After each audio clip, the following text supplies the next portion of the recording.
Bakit nga ba madulas ang kalsada kapag umuulan? Hi class, it's me again, Sir Da. Welcome to my informative vlog. Panahon na naman ng tag-ulan at madalas na naman ang disgrasya dahil sa madulas na kalsada. Dulot ng hydroplaning. Ano ba ang hydroplaning?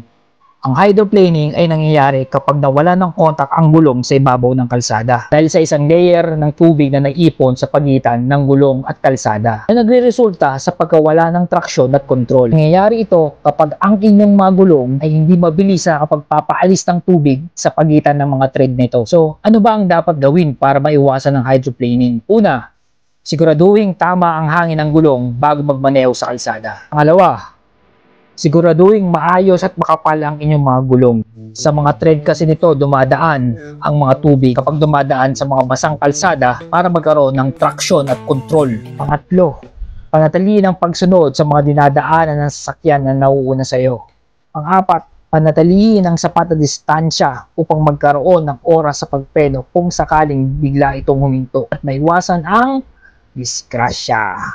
Panglima, umiwas dumaan sa mga kalsadang may malalalim na tubig. At kung sakaling nakakaranas ka na ng hydroplaning habang nagmamaneho, ay huwag magpanik. Ang gawin mo, unti-unti mong tanggalin ang iyong paa sa gas pedal at unti-unting magbagal ng takbo hanggang bumalik sa normal pagsayad ng iyong gulong sa kalsada. At sana may natutunan ka sa aking informative vlog ngayon. Huwag mong kalilimutang mag-share at mag-follow sa aking Facebook page.